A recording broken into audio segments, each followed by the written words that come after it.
तो now linear momentum ये कैसे कैलकुलेट करेंगे?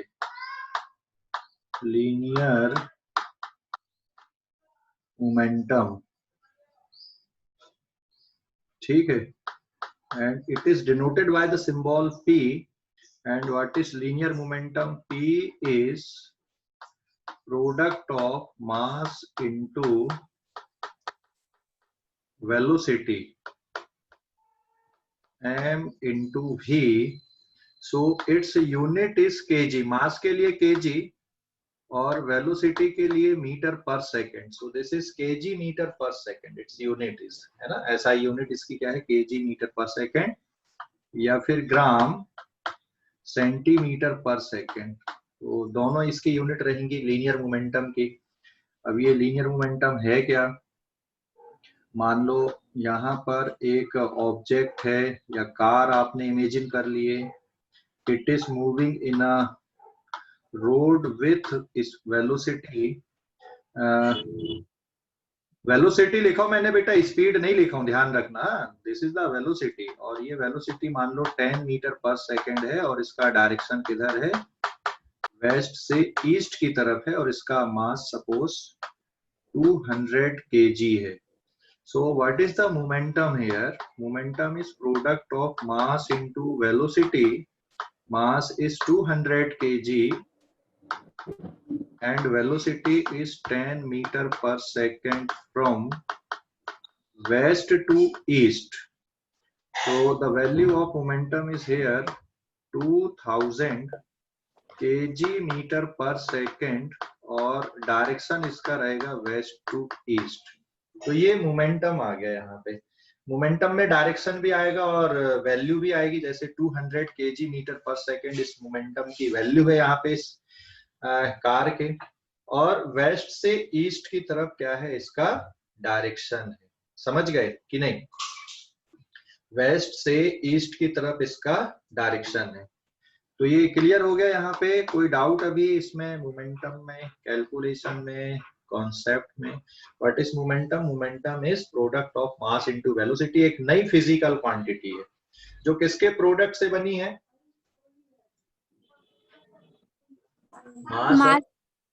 मास एंड वेलोसिटी के product. Mass and velocity.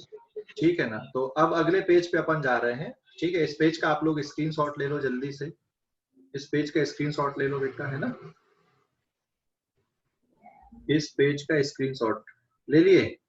Yes sir. Yes sir. ठीक है. तो अभी पेज नंबर 2 पे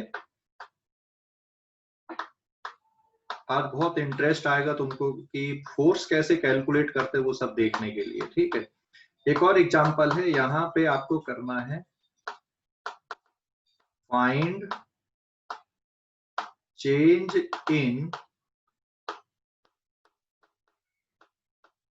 मोमेंटम ऑफ बॉल. मैं यहाँ पे एक बॉल कंसीडर कर रहा हूँ. ठीक है, एंड दिस बॉल किसी बैट से जाके टकरा के फिर वापस आ रही है.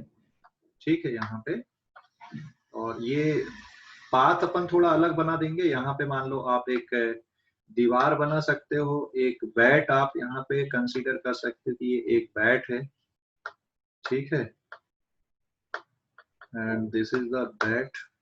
और जो बॉल है वो बैट को हिट करेगी और हिट करने के बाद में वापस रिबाउंड होके आ रही है. ठीक है ना. So the velocity of ball is, पहले बैट को हिट करने के लिए जो वेलोसिटी है बॉल की वो ये है, और बैट से हिट करने के बाद ये वेलोसिटी है इसकी. ठीक है ना. समझ गए? यहाँ पे आपको बताना है बॉल का मोमेंटम में चेंज कितना हो रहा है. मैं बॉल का मास लिख दे रहा हूँ. बॉल का मास है यहाँ पे 100 ग्राम. ठीक है ना. एंड अब आपको इनकी मैं वेलोसिटी भी लिख दूं. यहाँ पे वेलोसिटी जब जा रही है बैट को हिट करने के लिए तब इसकी वेलोसिटी है 10 मीटर पर सेकेंड, और जब रिबाउंड हो रही है तब इसकी वेलोसिटी है 20 metre per second. So this is initial velocity and this is the final velocity भी. ठीक है, समझ गए? एक इनिशियल वेलोसिटी, एक फाइनल वेलोसिटी। तो आपको ये बताना है what is the change in momentum of ball here. Question समझ गए कि नहीं? तो भाई चेंज आपको निकालना, तो जब भी चेंज निकालना मतलब आपको डायरेक्शन बताना पड़ता है प्लस और माइनस का, कि कौन सा डायरेक्शन प्लस है, कौन सा डायरेक्शन माइनस है। तो यहाँ पे मैं ये लिख दे रहा हूं, take left to right. Left से राइट का जो डायरेक्शन है उसको पॉजिटिव ले लो, left to right direction as positive, मतलब जिस डायरेक्शन में इनिशियल वेलोसिटी उसको पॉजिटिव ले लो आप, ठीक है ना। तो take left to right direction as positive, मतलब आपने लेफ्ट से राइट का डायरेक्शन पॉजिटिव लिया, तो डेफिनेट सी बात है राइट से लेफ्ट का डायरेक्शन क्या हो जाएगा आपका, नेगेटिव हो जाएगा, है ना। तो आपको मोमेंटम में चेंज कैलकुलेट करना है, तो इसका जो सॉल्यूशन आएगा डेल्टा पी। डेल्टा पी मतलब final momentum minus initial momentum, समझ गए ना। What is final momentum? Final momentum mass into final velocity minus mass into initial velocity, यही लिखोगे कि नहीं? अरे हाँ या ना? हाँ। तो मास इज 100 ग्राम और final velocity is -20 metre per second. समझ गए माइनस साइन क्यों लिए, फिर माइनस माइनस साइन क्यों लिए, समझ गए कि नहीं? हाँ, उसके बाद फिर से 100 ग्राम और फिर initial velocity 10 metre per second. समझ गया बेटा? इनिशियल वेलोसिटी को +10 लिए, फाइनल वेलोसिटी को आपने, ये प्लस है, और जो फाइनल वेलोसिटी है उसमें माइनस साइन। ये समझ गए साइन आपने? आप चाहो तो मास अगर कांस्टेंट है तो आप उसको मास को बाहर निकाल के भी कैलकुलेशन कर सकते हैं यहाँ पे। तो मास इज 100 ग्राम, आप इसको बाहर निकाल दो, this is -20 metre per second and -10 metre per second. ठीक है, आई थिंक किसी को कोई डाउट नहीं होगा यहाँ पे कैलकुलेशन पे। लेकिन ग्राम को ना आपको क्या करना पड़ेगा, यहाँ पे केजी में कन्वर्ट करना पड़ेगा, तब प्रॉपर यूनिट बनेगी। तो ग्राम को अगर केजी में कन्वर्ट करना है तो दिस इज 100 डिवाइडेड बाय क्या कर दोगे आप, 1000, तो ये बन गया केजी और अंदर हो गया -30 metre per second. Is it clear? अभी और इसको सिंप्लीफाई कर दोगे आप, इसको और सिंप्लीफाई करोगे तो 2 जीरो से 2 जीरो, तीनों जीरो कैंसिल आउट हो गए आपके। So -3 kg metre per second is the change in momentum here. ठीक है, -3 kg मीटर पर सेकेंड, इतना मोमेंटम में चेंज हुआ जब बॉल ने किसको हिट किया, बैट को हिट किया। हिट करने के जस्ट पहले और जस्ट बाद की कंडीशन है ये, मतलब वहां पे आपको गैप ज्यादा दिख रहा है डायग्राम में, लेकिन ये बैट को हिट किया और हिट करने के जस्ट बाद की कंडीशन आ गई है। समझ गए कि नहीं? समझ गए इतना? तो मोमेंटम में चेंज कैसे हुआ ये अपन ने निकाल लिए, जिसमें डायरेक्शन चेंज हो रहा है। अरे भाई समझ गए? हाँ समझ, स्वयं बोलो बेटा। Yes sir. पूछना बेटा सर एवरेज वेलोसिटी नहीं निकाल सकते? अरे यहाँ पे मैं कुछ अलग फिजिकल क्वांटिटी बता रहा हूँ ना बेटा, अभी एवरेज के बारे में बात ही नहीं कर रहा हूँ मैं, यहाँ पे कुछ अलग चीज बता रहा हूँ मैं। यहाँ पे मैं क्या बता रहा हूँ कि मोमेंटम में चेंज कैसे कैलकुलेट करना है। समझ गए ना? ओके, तो ये समझा कि नहीं? अभी जो मैंने डिस्कशन किया वो समझा कि नहीं, वो देखा। हाँ हाँ यस सर। Yes sir. तो अब अपन अगले पेज पे जा रहे हैं। अगले पेज पे अभी कुछ और सिचुएशन देखते हैं अपन। पेज नंबर 3 पे आप गाड़ी ड्राइव कर रहे हो, उसमें मोमेंटम में चेंज कैसे होता है। ठीक है, जैसे आप सिग्नल की तरफ जा रहे हैं तो मोमेंटम में चेंज, मैं 2 सिचुएशन बना रहा हूँ यहाँ पे, या फिर आप ये समझ लो कि यहाँ पे सिग्नल्स हैं। ठीक है,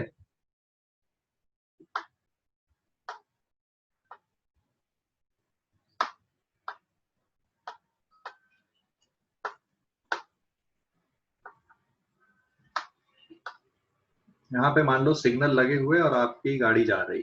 ठीक है ना, ये सिग्नल मैंने यहाँ पे बना दिया है।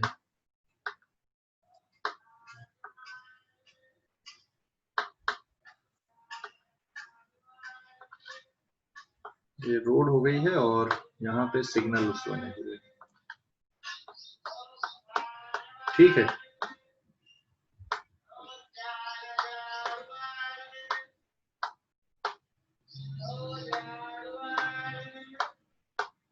Okay, so this is the signal. और आपकी गाड़ी, मान लो आप यहाँ पर से गाड़ी ड्राइव करते हुए जा रहे हो। सर ये लोग बीच में रहता है ना सर?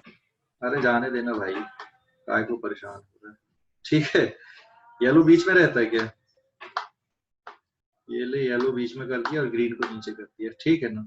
अब आप गाड़ी से ड्राइव करते हुए जा रहे हो, आपकी गाड़ी अभी कितनी की स्पीड से है यहाँ पे? That is with the speed of 20 metre per second, और गाड़ी का जो टोटल मास है including the passenger that is 200 kg, ठीक है ना।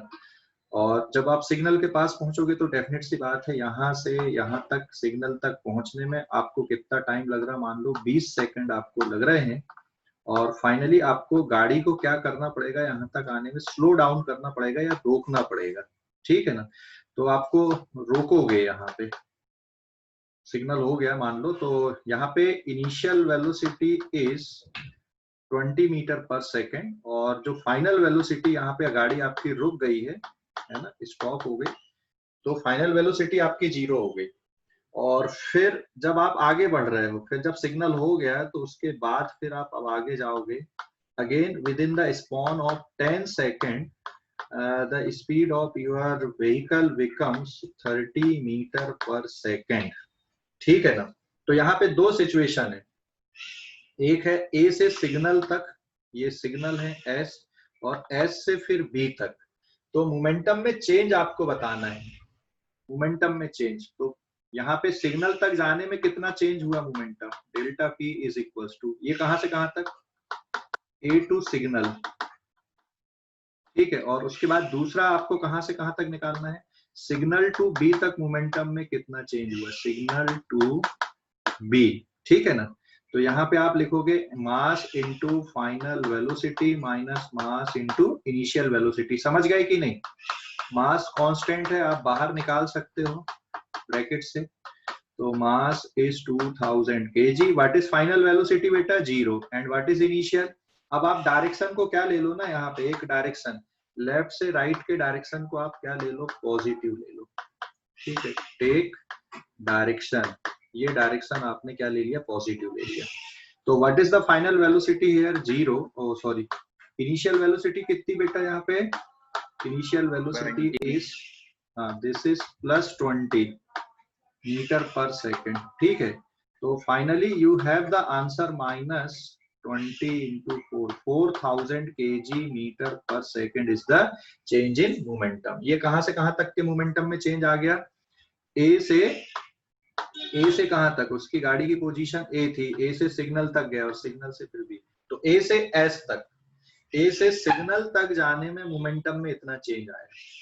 अब सिग्नल से बी तक जाने में कितना चेंज आ रहा है मोमेंटम में? ये कैलकुलेट करो आप, है ना। तो from signal to B what is the change in momentum here? Again mass into final velocity mass into initial velocity, mass को कॉमन निकाल लो, final velocity minus initial velocity, mass is 2000 kg। What is the final velocity here?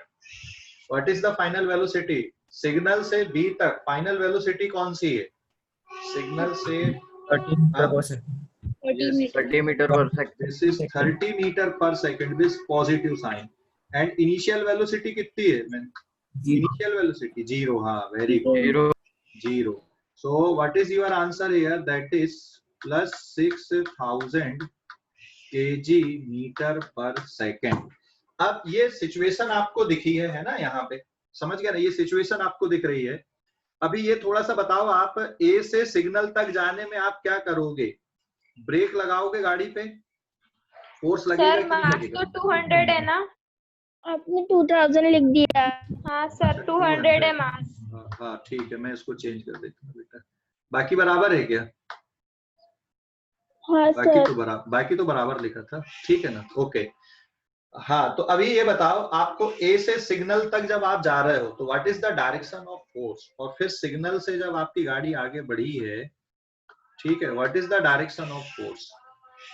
ये भी initial velocity 0 यहाँ पे है ना। Signal से बी तक फोर्स का डायरेक्शन बताओ, और ए से सिग्नल तक फोर्स का डायरेक्शन। हाँ, west to east, left right. Left to right के हिसाब से बोल देना, लेफ्ट टू राइट, ये साइड लेफ्ट है और ये राइट है। चल वेस्ट से ईस्ट ही लिख दे रहा है अपन सबसे अच्छा, ये वेस्ट है और ये ईस्ट है ना, समझ गए।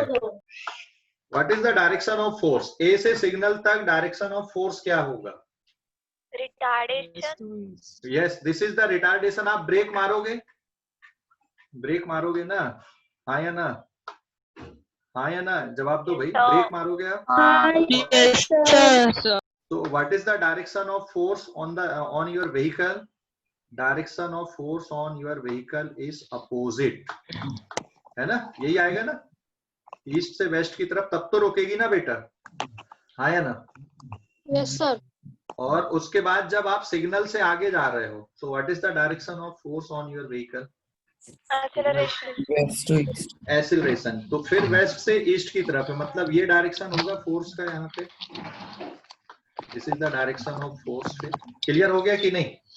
हो गया। तो यहाँ पे F का मतलब मैंने क्या लिखा, फोर्स। तो अब न्यूटन ने, एक्चुअल में न्यूटन ने क्या किया है ना, फोर्स को डिफाइन करने के लिए मोमेंटम का टर्म लिया, मास इनटू एक्सेलरेशन नहीं। तो यहाँ पे आप फोर्स का डायरेक्शन देख सकते हो। सेकंड वाले केस में एक्सेलरेटेड मोशन है, पहले वाले केस में क्या है, रिटार्डेड मोशन है। मतलब फोर्स का डायरेक्शन जिस डायरेक्शन में मोमेंटम में चेंज हो रहा है उसी डायरेक्शन पे आता है। तो नेगेटिव डायरेक्शन में मोमेंटम में चेंज हो रहा है ना पहले, ए से सिग्नल तक, और जबकि सेकंड वाले में मोमेंटम में चेंज किधर हो रहा है, पॉजिटिव डायरेक्शन पे हो रहा है, तो फोर्स भी उसी डायरेक्शन पे लग रहा है।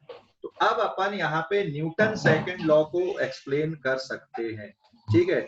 ये ध्यान दो, मैं ये जो पढ़ा रहा हूँ ये 9th स्टैंडर्ड का है भाई, ध्यान रखना ये। लेकिन 9th स्टैंडर्ड में अगर आप पढ़े होते अच्छे से ध्यान से, ये तकलीफ आपको यहाँ पे नहीं होती। और ये आगे भी आएगा, अपना पूरा चैप्टर ही है न्यूटन्स लॉ ऑफ मोशन, जिसमें ये पूरा पढ़ते भी हैं फिर से, लेकिन इस तरह से बेसिक नहीं बताते फिर वहां पे, है ना। ये पूरा 9th स्टैंडर्ड का पार्ट है, पता नहीं आप लोगों ने कैसे पढ़ा है, बट अपन अब पेज नंबर 4 पे जा रहे हैं। आप लोग इस पेज का स्क्रीनशॉट ले लो जल्दी से, है ना, इस पेज का स्क्रीनशॉट ले लो बेटा, हाँ समझ गए, ले लिए screenshot, okay fine. Page number 4 पे मैं जा रहा हूँ। हाँ ले लो अभी, पेज नंबर 3 के बाद पेज नंबर 4। तो ये चेंज कैसे मेजर कर रहे हैं मोमेंटम में, वो समझ गए ना आप। अब अपन फोर्स को डिफाइन करेंगे यहाँ पे, हाँ फोर्स को डिफाइन करेंगे, मतलब न्यूटन सेकंड लॉ को मैं डिफाइन कर रहा हूँ यहाँ पे। Newton second law, first law याद है आपको, फर्स्ट लॉ याद है कि नहीं, page number 4, Newton's law of motion, ठीक है, याद है Newton's first law, second law, third law, याद है कि नहीं? Yes, sir. Newton's law of motion. तो ये बहुत बेसिक है, मतलब एक 9th क्लास के बच्चे को ये आना चाहिए, न्यूटन्स लॉ ऑफ मोशन। अगर 9th किसी ने पढ़ लिया है तो उसके बाद फिर उसके दिमाग में रहना चाहिए ये, है ना, न्यूटन्स लॉ ऑफ मोशन। तो Newton's law of motion, first law याद है, सेकंड लॉ याद है, थर्ड लॉ याद है कि नहीं? What is first law, what is first law, Newton's first law? Body at rest will be remain at rest. Newton's first law क्या है? न्यूटन फर्स्ट लॉ ये है कि if net force act on body, net external force act on body is zero, समझ गए ना। If net external force, net external force, net external force act on body is zero, then velocity of body is constant, and velocity of body is constant। आप इसको ऐसे लिख सकते हो, आपने क्या पढ़ा, इसको आप लॉ ऑफ इनर्शिया भी बोलते हो, है ना, this is also known as law of inertia भी आप इसको कहते हो, ठीक है ना। Velocity is constant, velocity constant मतलब वेलोसिटी जीरो भी हो सकती है बेटा, या कांस्टेंट भी हो सकती है। वेलोसिटी इज कांस्टेंट और वेलोसिटी इज जीरो, समझ गए कि नहीं? वेलोसिटी इज जीरो, तो वेलोसिटी इज कांस्टेंट या फिर वेलोसिटी क्या रहेगी, जीरो। क्लियर हो गया अभी? तो अगर किसी बॉडी पे नेट एक्सटर्नल फोर्स जीरो तो आप इसको ऐसा लिख सकते हो। अब सेकंड लॉ क्या है, Newton second law. Newton second law कोई बताएगा? What is Newton second law? Newton second law कोई बताएगा बेटा क्या है? न्यूटन सेकंड लॉ याद है? F is equal to m into a. नहीं, न्यूटन सेकंड लॉ है net external force is equals to rate of change of linear momentum. ठीक है, this is net external force act on body is equals to net external force. ठीक है, net external force is equals to delta P upon T, rate of change of momentum, change in momentum upon time interval. आप इसको ऐसा लिख दो अभी, है ना, 9th के हिसाब से। This is change in momentum, ये एक्चुअल फॉर्म है बेटा। हाँ, change in momentum, change in momentum divided by time interval, divided by time taken, या टाइम इंटरवल। ठीक है ना, तो चेंज इन मोमेंटम मतलब आप क्या लिखोगे? Delta P upon T, T is time taken, तो ये है यहाँ पे, समझ गए ना? या तो आप डेल्टा T भी लिख दो, टाइम टेकन को, कितना टाइम चेंज हो रहा है, टाइम में कितना चेंजेस आ रहा है वहां पे, तो delta P upon delta T, this is the Newton second law. अब जो आप बोलते हो ना मास इंटू एक्सीलरेशन, तो मास इंटू एक्सीलरेशन लिखा जा सकता है। लिखा कैसे जा सकता है? चेंज इन मोमेंटम मतलब हो गया आपका this is final momentum minus initial momentum upon में सिंपल टी लिख दूं यहाँ पे। हाँ, initial, final momentum minus initial momentum. अब फिर फाइनल मोमेंटम को आप क्या लिखोगे? फाइनल मोमेंटम मतलब mass into final velocity, mass into initial velocity. Actual में जैसे रॉकेट वगैरह होते हैं ना, तो रॉकेट का मास भी कम होता है, तो वहां पे फाइनल मास माइनस इनिशियल मास ऐसा पूरा लिखना पड़ेगा, फाइनल मास और ये इनिशियल मास। तो अगर मान लो मास कांस्टेंट है, ठीक है ना, मास अगर कांस्टेंट है, यहाँ पे मैं स्पेशल लिख दे रहा हूँ। हाँ बोल बेटा, हाँ बोलो। सर मैं एंटर हो रहा हूँ फिर से। क्या? इफ, सर मैं एंटर कर रहा हूँ अभी। हाँ ठीक है, कर ले, दोबारा कर ले। इफ मास इज कांस्टेंट, अगर मान लो मास कांस्टेंट है, तो फिर जो एक्सटर्नल फोर्स है वो आप कैसा लिख दोगे? मास को बाहर निकाल दोगे, final velocity minus initial velocity upon time. तो final velocity minus initial velocity upon time मतलब हो गया change in velocity upon time. Change in velocity upon time मैंने क्या पढ़ाया था आपको? क्या डेफिनेशन बनती चेंज इन?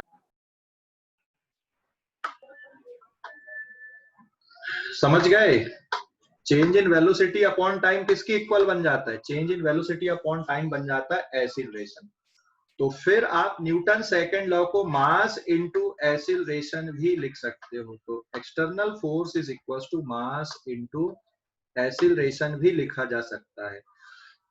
अदरवाइज उसकी actual definition rate of change of momentum है। हाँ, और फोर्स का डायरेक्शन किधर आएगा? Direction of force is along the direction of change in momentum. So direction of force is along change in momentum or along acceleration। acceleration के direction पे होगा या फिर किधर होगा? जिस डायरेक्शन में मोमेंटम में चेंज है। तो भैया मैं हर दिन बोल रहा हूं आप लोगों को कि आप लोग 9th क्लास की फिजिक्स को पढ़ो, और आप अगर पढ़ते तो अभी न्यूटन लॉ को आप बता पाते कि अच्छा ये न्यूटन फर्स्ट लॉ है, ये न्यूटन का सेकंड लॉ है। समझ गए? इस पेज का आप लोग स्क्रीनशॉट लेंगे। अभी मैं हर दिन बोल रहा हूँ आप लोगों को कि पढ़ो, बिना पढ़े काम नहीं होगा। एक बार आप लोग 9th की बुक को पढ़ो, ठीक है? समझ गए कि नहीं? ये कोई डाउट इस पे अभी? अरे समझ गए? न्यूटन सेकंड लॉ लिख लो। मास इनटू एक्सीलरेशन तो स्पेशल रिजल्ट है उसका।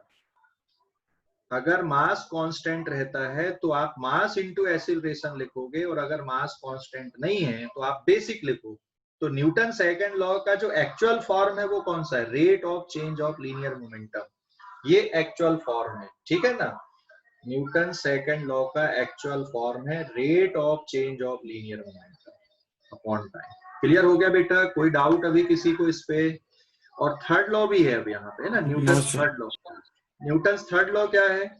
Every action have equal and opposite reaction. Every action have equal and opposite reaction. तो मैं यहीं पे ना थर्ड लॉ को भी इसी पेज पे मैं डिस्क्राइब कर देता हूँ यहाँ पे। Newton's third law, Newton's third law क्या है? Newton's third law, every action have equal and opposite reaction. ठीक है, दैट इज एवरी एक्शन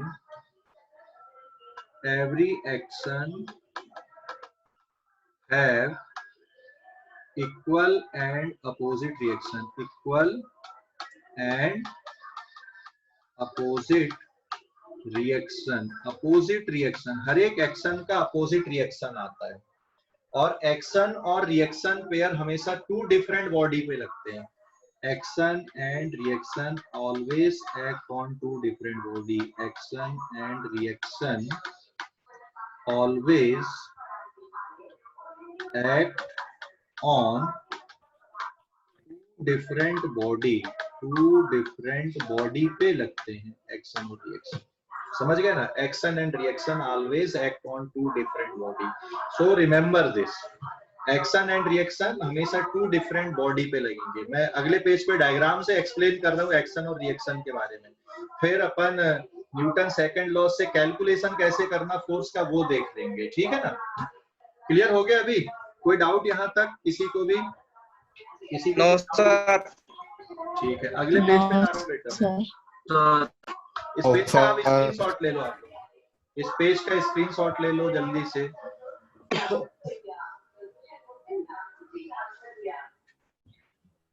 तो एक बात ध्यान रख, हाँ अपन लोग टाइम पास ध्यान रखना, है ना? अपन पढ़ रहे हैं अभी। क्या बेटा? पेज नंबर 5 में आ गए अपन ना, ये पेज नंबर 4 था, अभी पेज नंबर 5 पे। हाँ, अभी पेज नंबर 5 पे। अभी कोई कुछ बोल रहा था क्या? कोई क्वेश्चन आया था किसी की तरफ से? हेलो, कोई क्वेश्चन आया था क्या? ऋतिक रोशन नहीं है? ठीक है, पेज नंबर, हाँ पेज नंबर 5 पे अभी देखो। जो न्यूटन थर्ड लॉ है ना, उसको मैं थोड़ा सा और बता दूं आपको। आपने मैग्नेट देखा है? मैग्नेट देखा कि नहीं देखा? मैग्नेट, ये एक मैग्नेट है, हाँ। और एक और दूसरी मैग्नेट मैंने ये ले लिया। So there are two magnets. ये एक मैग्नेट हो गए and this is another magnet. ठीक है, कलर दूसरा कर दे रहा हूं मैं। ये दो मैग्नेट आपको दिख रहे हैं और इस पे मैं पोल लिख दूं। ये इसका नॉर्थ पोल है, ये साउथ पोल, ये नॉर्थ पोल, ये साउथ पोल। ठीक है ना? क्लियर हो गया? क्या होगा यहाँ पे बताओ? एक्शन और रिएक्शन का मतलब अट्रैक्शन होगा कि रिपल्सन होगा? यहाँ पे रिपल्शन होगा। Very good. तो यहाँ पे क्या होगा? रिपल्सन। और दूसरे वाले डायग्राम में भी बताना फिर। हाँ, ये फिर एक और डायग्राम में यहाँ पे ले रहा हूँ। इस पे ये नॉर्थ पोल है, ये साउथ पोल है, ये साउथ पोल है, ये नॉर्थ पोल है। ठीक है ना? तो देयर आर, यहाँ पे अट्रैक्शन आएगा। बेटा माइक म्यूट करो, माइक म्यूट करो, आप लोग एक्साइटेड हो जाते हो पूरा चीजों को देख के। ठीक है? So this is first magnet and this is second magnet. This is first magnet and this is second magnet and this is case 1 and this is case 2। ठीक है? So there are two cases here discuss. First वाले case में आप देखोगे repulsion होगा, repulsion आएगा ना first वाले केस में। दोनों मैग्नेट एक दूसरे को रिपेल करेंगे विथ इक्वल फोर्स। ठीक है? दोनों मैग्नेट, मतलब दोनों मैग्नेट एक दूसरे को यहाँ पे रिपेल करेंगे। ये इसको इधर रिपेल करेगी, ये इधर रिपेल होके जाएगी। मतलब आप फोर्स लिखोगे फोर्स ऑन 1/2, यहाँ पे लिखोगे फोर्स ऑन 2/1। जबकि सेकंड वाले डायग्राम में दोनों मैग्नेट क्या कर रहे हैं, एक दूसरे को अट्रैक्ट कर रहे हैं। तो यहाँ पे आएगा फोर्स ऑन 1/2 एंड सेकंड वाले डायग्राम पे लिखोगे फोर्स ऑन 2/1। तो ये एक्शन और रिएक्शन अलग अलग पे लग रहे हैं। लेकिन मान लो मैं यहाँ पे फोर्स की वैल्यू कुछ लिख दूं, ठीक है, जैसे मान लो ये वाली मैग्नेट में फोर्स लग रहा है 10 न्यूटन का, तो ये वाली मैग्नेट पे भी कितने का लगेगा, 10 न्यूटन। यहाँ पे ये 10 न्यूटन है तो सेकंड में भी कितने का आएगा, 10 न्यूटन का। ये इसका मतलब है। ये 10 न्यूटन कहाँ से आ गया, मैंने मान लिया है ना, इसको मैंने इमेजिन कर लिया, लेट। अभी समझ गए कि नहीं? तो अगर पहली वाली मैग्नेट 10 न्यूटन से रिपेल हो रही है तो दूसरी वाली मैग्नेट भी क्या होगी, 10 न्यूटन से रिपेल होगी। इक्वल फोर्स लगेगा, इक्वल एंड अपोजिट फोर्स हमेशा। और अगर आप एक को एक्शन बोल रहे हो, जैसे इसको आपने एक्शन बोला, तो ये जो दूसरा पेयर है इसको आपको क्या बोलना है, रिएक्शन। और किसको एक्शन बोलना है, किसको रिएक्शन फोर्स बोलना है, किसको एक्शन फोर्स बोलना है, किसको रिएक्शन फोर्स बोलना है, ये आपकी चॉइस है। ठीक है ना, आपकी चॉइस है ये। मैं यहाँ पे एक और कलर का पेन यूज करके बता देता हूँ। अगर आपने इसको रिएक्शन फोर्स बोला है तो ये इधर का कौन सा फोर्स हो जाएगा, आपका एक्शन फोर्स हो जाएगा। ठीक है ना, तो एक को एक्शन बोलोगे तो दूसरे वाले को क्या बोल दोगे आप, रिएक्शन बोल दोगे। और इसका जो नेचर होता है, ध्यान रखना, न्यूटन थर्ड लॉ में action and reaction pair always have same nature. तो ये हमेशा सेम नेचर के होंगे। अगर मैग्नेटिक फोर्स है तो मैग्नेटिक ही बनेगा, मैग्नेटिक से ग्रेविटेशनल नहीं बन जाएगा। एक्शन एंड रिएक्शन पेयर और always of same nature, are always of same nature, same ही नेचर के होंगे। सेम नेचर मतलब एक फोर्सेस कितने टाइप के होते हैं, बहुत टाइप के फोर्सेस होते हैं। मैग्नेटिक फोर्स होता है, इलेक्ट्रोस्टैटिक फोर्स होता है, ग्रेविटेशनल फोर्स होता है, समझ गए ना, न्यूक्लियर फोर्स होता है। तो नेचर में 4 फंडामेंटल फोर्सेस हैं, तो इनके नेचर भी बिल्कुल वैसे ही रहेंगे। Action and reaction pair have the same nature. ठीक है, आपको किसको एक्शन बोलना है, किसको रिएक्शन बोलना है, ये आपकी चॉइस पे डिपेंड करता है। F12 का मतलब क्या हो गया, this is force on first by second. Magnet है तो मैग्नेट लिख दो, बॉल है तो बॉल लिख दो, कुछ भी चीज आएगी तो वैसा लिख दो। इसलिए मैंने यहाँ पे सिर्फ क्या लिख दिया, F12 का मतलब force on first by second, और F21 का मतलब क्या हुआ बेटा यहाँ पे, this is force on second by first. Clear हो गया कि डाउट है इस पे? Force on second by first clear हो गया या डाउट है किसी को भी? हेलो, डाउट है? Force on second by first, ठीक है, force on second by first. इसका मतलब समझ गए, F12 इक्वल्स टू 10 न्यूटन का मतलब समझे क्या है, कि पहली वाली मैग्नेट को दूसरी वाली मैग्नेट 10 न्यूटन से रिपेल कर रही है। और F21 equals to 10 Newton case 1 में, इसका मतलब क्या हुआ, सेकंड वाली मैग्नेट को पहले वाली मैग्नेट भी 10 न्यूटन से क्या करेगी, रिपेल करेगी। डायरेक्शन अपोजिट है दोनों के, F12 और F21 के डायरेक्शन अपोजिट हैं, लेकिन वैल्यू क्या है, F12 is equals to minus F21। Minus sign क्या शो कर रहा है, डायरेक्शन। डायरेक्शन हमेशा अपोजिट होंगे, direction is always opposite. Action और रिएक्शन के डायरेक्शन हमेशा अपोजिट रहेंगे, but value is same, but value is same. Value हमेशा क्या मिलेगी आपको, सेम मिलेगी, लेकिन डायरेक्शन हमेशा अपोजिट रहेंगे। दोनों केस पे देख लो डायरेक्शंस। क्लियर हो गया या डाउट है? अभी क्लियर हो गया, डाउट है बेटा? हेलो, क्लियर हो गया या डाउट है कोई? यस सर, क्लियर हो गया, नो डाउट। नो डाउट, समझ गए सभी बच्चे? न्यूटन थर्ड लॉ अच्छे से समझ में आ गया कि कोई डाउट बचा है? ठीक है, हो गया। और ये जो फोर्स है ना, इनको फील्ड फोर्स बोलते हैं। मतलब दोनों मैग्नेट को चिपका के रखने की जरूरत नहीं पड़ी, लेकिन जैसे आप जिस टेबल पे बैठे हो, अगला एक और डायग्राम बना के बता रहा हूं मैं यहाँ पे, फिर अपन न्यूटन सेकंड लॉ के कैलकुलेशन में आएंगे। ठीक है, इस पेज का आप लोग स्क्रीनशॉट ले लो जल्दी से। इस पेज का स्क्रीनशॉट ले लो। सर ले लिए? Okay fine. पेज नंबर 6 है।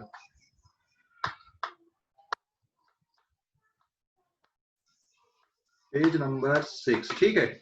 आपने न्यूटन्स लॉ ऑफ ग्रेविटेशन पढ़ा ना? न्यूटन्स लॉ ऑफ ग्रेविटेशन पढ़ा है कि नहीं पढ़ा? सर 1 मिनट स्क्रीनशॉट लेना। हाँ ले ले भाई। न्यूटन्स लॉ ऑफ ग्रेविटेशन पढ़ा है कि नहीं पढ़ा है? पढ़ा है ना, न्यूटन्स लॉ ऑफ ग्रेविटेशन है ना? यस।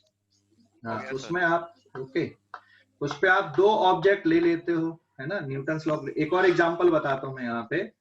आप मान लो कोई भी 2 ऑब्जेक्ट ले लो, जैसे एक आपने क्या ले लिया, अर्थ ले लिया, और एक आपने क्या ले लिया यहाँ पे, सन ले लिया।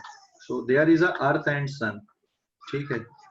ये अर्थ है और एक सन है। हाँ, this is earth and this is the sun. तो एक तरफ आपने अर्थ ले लिया, एक तरफ आपने सन ले लिया। दोनों के सेंटर को मिलाने वाली लाइन ये हो गई, ठीक है ना? यहाँ पे मैंने मान लो इनके बीच का कुछ डिस्टेंस होगा, अभी हमें नहीं पता कितना डिस्टेंस है। This is the sun and this is the earth, ठीक है। तो अर्थ और सन में जो न्यूटन्स थर्ड लॉ आप लिखते हो, मैं उसी को यहाँ पे एक्सप्लेन कर रहा हूँ। अर्थ का मास हो गया मास ऑफ अर्थ, और सन का मास हो गया ms। दोनों के सेंटर से डिस्टेंस आपने लिया हुआ है फिर, ठीक है ना? दोनों के सेंटर से आपने डिस्टेंस लिया। तो r, तो ग्रेविटेशनल फोर्स आपने क्या पढ़ा है न्यूटन्स लॉ ऑफ ग्रेविटेशन से? ग्रेविटेशनल फोर्स आपने पढ़ा है F equals to G m1 m2 divided by कितना, r स्क्वायर। तो यहाँ पे दोनों के बीच में जो फोर्स लगेगा, अर्थ और सन के बीच में, mass of sun mass of earth divided by r square. तो एक्चुअल में क्या होता है ना, सन और अर्थ दोनों एक दूसरे को इक्वल एंड अपोजिट फोर्स से बेटा खींचते हैं, अट्रैक्ट करते हैं, ठीक है। जैसे ये एक अर्थ पे फोर्स हो गया, तो सन पे भी उतना ही फोर्स लगेगा जितना किस पे लग रहा है, अर्थ पे लग रहा है। तो दोनों पे इक्वल एंड अपोजिट फोर्स आएंगे। ये अर्थ पे हो गया और इधर पे ये किस पे हो गया, मान लो सन पे हो गया। समझ गए ना? Equal and opposite force. So this is force on earth by sun, this is force on sun by earth. ये इसका मतलब है यहाँ पे। समझ गए कि नहीं? कोई डाउट अभी इस पे? कोई डाउट? मीनिंग समझ गए? FES मतलब this is force on earth, ठीक है, force on earth by sun, and this is force on sun by earth. जो स्टेट बोर्ड वाले बच्चे हो, तुम लोगों ने ग्रेविटेशन 10th में पढ़ा है, ठीक है। इस तरह, ये इस तरह से पढ़ना था उसको, थर्ड लॉ को। वैसे शायद न्यूटन्स थर्ड लॉ तो स्टेट बोर्ड में भी 9th क्लास में, बट ग्रेविटेशन में ये कहानी इस तरह की है। तो अर्थ और सन दोनों एक दूसरे को इक्वल एंड अपोजिट फोर्स से खींचते हैं, अट्रैक्ट करते हैं। लेकिन ऐसा नहीं कि अर्थ जाके चिपक जाएगी, क्योंकि बाकी चीजें भी हैं। अर्थ कंटिन्यूअसली क्या है, फ्री फॉल की कंडीशन पे अर्थ सन के चारों तरफ घूम रही है, ठीक है ना। अगर वो अर्थ सन के चारों तरफ घूमना अगर छोड़ दे, आप रोक दिए, तो फिर अर्थ कहाँ पे चली जाएगी, सन पे चली जाएगी, ठीक है ना। तो अर्थ डायरेक्ट सन के अंदर जाके घुस जाएगी, पूरा खत्म हो जाएगी। तो घूमने के कारण वो ऐसा हो रहा है, ठीक है ना। जो जब नेचर बना, जब ये सोलर सिस्टम बना, तभी से ये वैसा बन गया है। और अगर अर्थ सन के चारों तरफ घूमना बंद कर दे, तो तुरंत सन के अंदर चली जाएगी, सन उसको खींच लेगा, और सन भी खींच के आएगा। लेकिन अर्थ का मास बहुत कम है, बहुत बहुत कम है, तो अपने को लगेगा कि नहीं यार, अर्थ सन के अंदर चली गई। बट दोनों इक्वल एंड अपोजिट फोर्स से एक दूसरे को खींचते हैं, ठीक है ना। तो यहाँ पे मैं अगर फोर्स की कोई वैल्यू लिख दूं, एक रैंडमली मैंने कोई भी वैल्यू लिख दिया यहाँ पे, जैसे मान ले यहाँ पे मैंने क्या लिख दिया, x न्यूटन मैंने लिख दिया यहाँ पे, x न्यूटन से। तो सन भी अर्थ को कितने न्यूटन से अपनी तरफ खींच रहा है, x न्यूटन से। मैंने x इसलिए लिखा, अपन अब कैलकुलेशन नहीं करेंगे यहाँ पे, ठीक है ना। क्लियर हो गया कि नहीं? अरे भाई समझ गए, समझ गए कि नहीं? दोनों एक दूसरे को इक्वल एंड अपोजिट फोर्स से खींचते हैं, तो दोनों वैल्यू बराबर यहाँ पे, मतलब force on sun by earth is equal to force on earth by sun. तो अभी न्यूटन्स थर्ड लॉ समझ में आ गया कि नहीं, कि कोई डाउट है? सर न्यूटन्स थर्ड लॉ, हाँ बोलो। सर इसमें तो फोर्स का टाइप अलग है, एक तरफ ग्रेविटेशनल फोर्स है और एक तरफ सेंट्रीफ्यूगल फोर्स। नहीं ना बेटा, ऐसा थोड़ी है। सेंट्रीफ्यूगल फोर्स किसने बोल दिया रियल फोर्स होता है? कोई रियल वो नहीं है। Centrifugal force is the arrangement actually. ये दोनों ग्रेविटेशनल फोर्स है यहाँ पे, मतलब ये जो फार्मूला लिखे हो ना आपने, ये वाला, यही फार्मूले के फोर्स है ये। This is F S E लिखो आप, या फिर फोर्स ऑन अर्थ बाय सन लिखो, ठीक है। हाँ, ये एक्चुअल में सर्कुलर मोशन में घूमने के लिए ग्रेविटेशनल फोर्स रिस्पॉन्सिबल होता है, तो फिर वहां पे आप उसको सेंट्रीपीटल फोर्स बोल देते हो। एक्चुअल में सेंट्रीपीटल एक्सीलरेशन से बना, mass into centripetal acceleration, that is the centripetal force. तो सेंट्रीपीटल फोर्स ऐसा रियल फोर्स नहीं है, वो रिक्वायरमेंट है सर्कुलर पाथ में घूमने के लिए, ठीक है। तो वो जब अपन पढ़ेंगे कॉन्सेप्ट, तब मैं वहां और अच्छे से एक्सप्लेन करूंगा अभी, ठीक है ना। समझ गए कि नहीं? क्लियर हो गया बेटा? कोई डाउट अभी इस पे? No sir. ओके, आप लोग इस पेज का स्क्रीनशॉट ले लो अब। तो न्यूटन्स के तीनों लॉ समझ में आ गए कि नहीं आए? न्यूटन के तीनों law, yes sir. First law, second law. First law मैंने एक्सप्लेन नहीं किया, that is law of inertia. अगर आप बैठे हो तो आप बैठे रहोगे जब तक कोई आपको धक्का ना दे, है ना। और अगर आप कांस्टेंट वेलोसिटी से जा रहे हो तो आप जाते रहोगे जब तक आपको कोई वहां पर भी कोई फोर्स ना लगाए, ठीक है। तो एक और पेज में मैं एक और एग्जांपल ले रहा हूँ। आप क्रिकेट खेलते होगे, बैट से आप बॉल को हिट करते होगे, तो वहां पे फोर्सेस कैसे आते हैं दोनों पे, वो अपन देख रहे हैं। तो इस पेज का आप लोग जल्दी से स्क्रीनशॉट ले लें। ले लिए सर। Okay fine.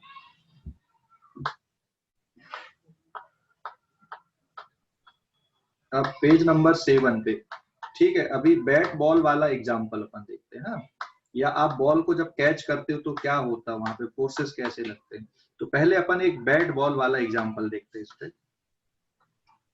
ये सपोज यहाँ पे आपने एक बॉल लिया, फुटबॉल मत समझना, बैट बॉल के लिए अपन देख रहे हैं यहाँ पे। दिस इज द बॉल, और यहाँ पे मैं एक बैट भी बना देता हूँ।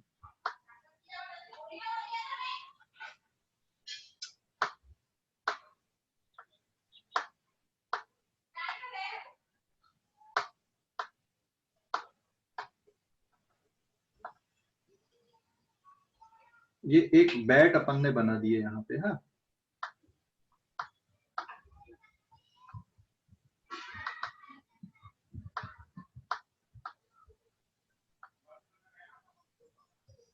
ठीक है, तो एक बैट है और एक मैंने यहाँ पे बॉल बना दिया।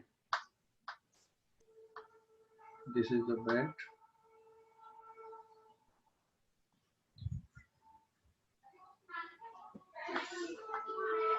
ठीक है। तो बैट बॉल, जब ये दोनों एक दूसरे के कांटेक्ट में आते, कांटेक्ट में कितनी देर तक रहते हैं बैट और बॉल? कितनी देर तक? फ्रैक्शन ऑफ सेकंड तक, है ना। Bat and ball, bat and ball remains in contact for few seconds, for small time interval, for small time interval, समझ गए ना। तो बैट और बॉल पे फोर्सेस कैसे लग रहे हैं, बॉल पे फोर्स का डायरेक्शन क्या आएगा और बैट पे कैसा आएगा, ठीक है। तो मैं यहाँ पे डायरेक्शन बता रहा हूँ। ये डायरेक्शन आ गया फोर्स का किस पे, और ये किस पे आ गया। दोनों पे इक्वल एंड अपोजिट फोर्स लगते, ध्यान रखना, ये ऐसे, ठीक है ना। समझ गए कि नहीं? समझ गए या नहीं? जो डायरेक्शन मैंने बनाया यहाँ पे, ये लाइन हो गई इनकी, ठीक है ना, जहां पे कांटेक्ट पे आए, तो इसको बोला जाता है contact force actually. So this is the force on bat by ball and this is force on ball by bat. ये इक्वल लगते हैं। मान लो मैंने यहाँ पे कितने न्यूटन का लिख दिया, इसको 20 न्यूटन का लिख दिया। अगर मान लो ये 20 न्यूटन का है, तो बॉल पर भी कितना फोर्स लगेगा, this is also 20 Newton, but direction क्या होगा बेटा, अपोजिट होगा। अभी समझ गए या नहीं? कोई डाउट है अभी बैट और बॉल में जो अपन डिस्कशन करते? This is the force on bat by ball. ठीक है, क्लियर हो गया? कोई डाउट अभी? बैट बाय बॉल, एंड ये लेफ्ट साइड पे क्या है यहाँ पे? This is force on ball by bat. Clear हो गया अभी कि नहीं? तो अगर आपको बॉल पे कितना फोर्स लग रहा है तो आप बैट पे बता सकते हो कि नहीं, एक्शन एंड रिएक्शन के कारण? अरे हाँ या ना, जवाब तो दो। समझ गए? हाँ यस सर। कोई डाउट अभी इस पे? नो कोई सर। डाउट? पक्का? तो अब अपन ये जैसे 20 न्यूटन, अब ये कैसे आया है, ये कैसे कैलकुलेट करना है, तो वो उसके लिए आपको कहां पर से कैलकुलेट करना पड़ेगा? ये जो कैलकुलेशन आया है बॉल पे या बैट पे, ये कैलकुलेशन आपको कहां से करना पड़ेगा? This is using Newton second law.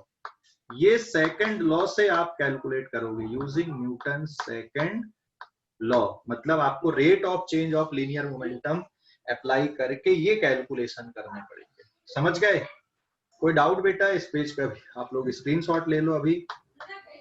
ठीक है, इस पेज का स्क्रीनशॉट ले लो जल्दी से, ठीक है ना? ले लिए? इस पेज का स्क्रीनशॉट ले लिए?